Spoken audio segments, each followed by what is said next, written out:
Bisita Iglesia, taunang kaugalian ng mga Pilipino tuwing sasapit ang mahal na araw. Ito ay isang kultura at pananampalataya ng mga Pilipino bilang isang Kristiyano. Noong unang panahon, dumadalaw ang mga deboto sa 7 simbahan. Sila ay nagdarasal sa Blessed Sacrament.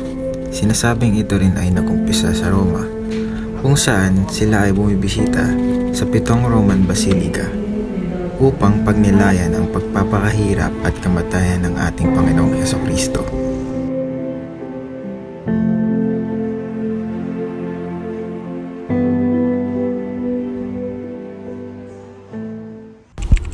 St. Jerome Parish in Morong, Rizal. Ito ay tinayo noong 1615 ng mga Chinese craftsmen. Isang patunay nito ay ang 2 layon na babae at lalaki sa harap ng simbahan. Sa kasamaang palad, ang isa sa layon na babae ay nanakaw noong early year 2000 to 2005. Sinasabi rin na ang babaeng layon ay may hidden treasure sa loob nito. Ang St. Jerome rin ang tagpuan ng mga deboto tuwing Kwaresma para sa Visita Iglesia. Dito ang simula ng paglalakbay papunta sa mga simbahan na ating bibisitahin gaya ng Quezon.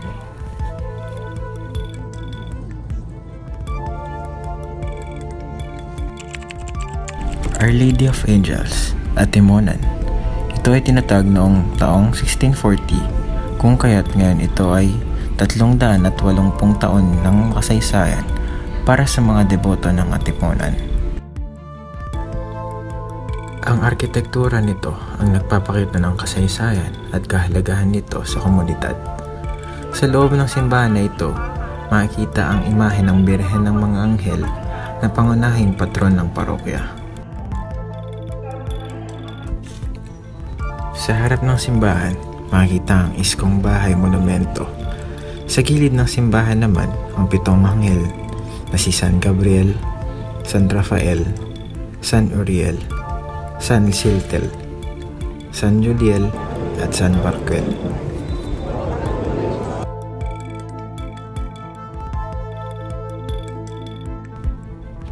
St. Catherine Alexandria Parish, Pagbilao.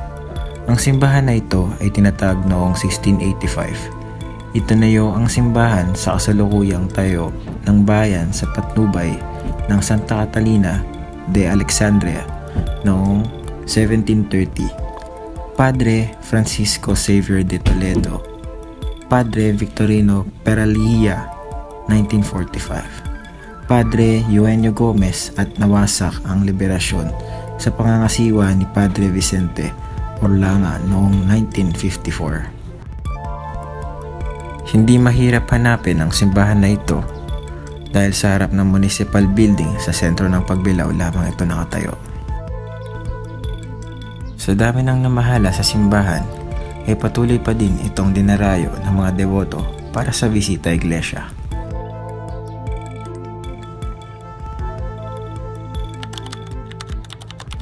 Minor Basilica of St. Michael the Archangel, Tayabas, Quezon. Kilala ito bilang longest Spanish colonial church at simbahan na mayroong longest aisle na may sukat na 103 meters o 338 feet long.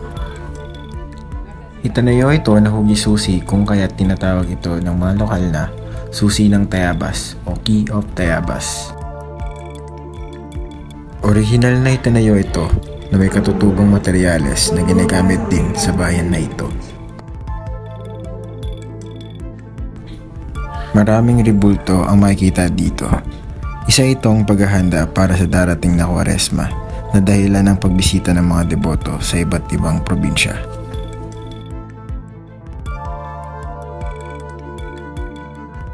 Makikita rin dito ang lamesa ni Manuel L. Quezon at ang lugar kung saan ginanap ang pelikula noong MMFF na Gumburza.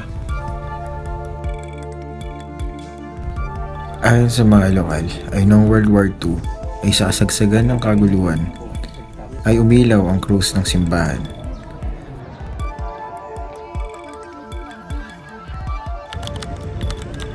St. Francis of Assisi Church, Siriaya. Sa simbahan na ito, makikita ang imahe ng Santo Cristo de Burgos, ang mahal na senyor o mas kilala bilang patron na si St. Francis of Assisi. Itinayo ito noong 1599 sa Siriaya, Quezon. Sa abila ng sauna noong 1743 ay nanatili pa rin itong nakatayo at hindi man lang nasira, na naging dahilan din upang itong ituring isang himala.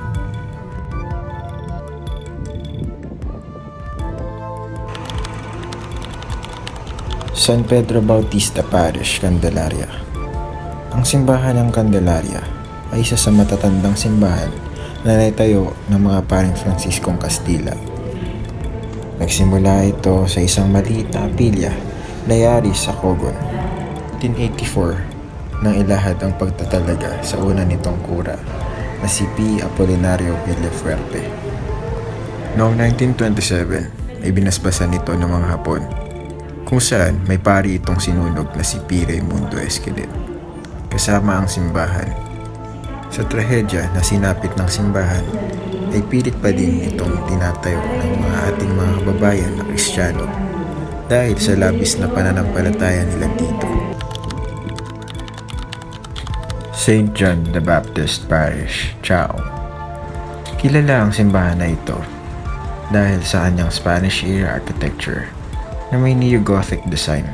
Ang simbahan na ito ay inihandog para kay John the Baptist na kinilala bilang precursor of Christ ng mga Kristiyano. Malaki ang parte ng simbahan na ito sa spiritual at social life ng komunidad dahil dito ginaganap ang mga religious ceremony at outreach programs. Sa Abuan, ang St. John the Baptist ay lugar na iniingatan ng mga taga-Chaong Quezon dahil sa magandang kasaysayan, kultura at matatag na pananampalataya ng lahat.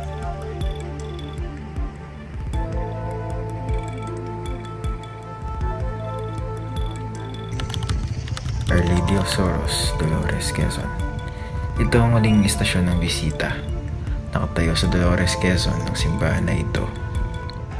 Tuwing Biyernes ay may misa ito na tinatawag na Pangkuan. Marami ang pumupunta rito upang magbigay galang sa mahal na Birheng Dolorosa. Kilala rin dito ang Tarumba na isang sayaw na pumupuri sa patron ng bayan. Mayroong maliit na chapel sa likod ng simbahan at dito nakaligay ang Birheng Dolorosa. Makikita rito ang kanyang mga korona at damit na ginupit noon ng mga tao dahil tinutupad daw nito ang mga kahilingan nila. Kung kaya't gumawa sila ng lampay o scarf upang hindi na ito gupitin ng iba. Bukod sa damit at korona ay nandito rin ang kanyang mga pabango.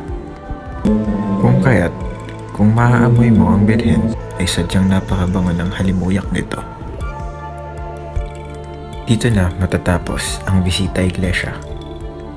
Ngunit ng paniniwala at pananampalataya ng bawat isa ay hindi dapat dito matapos.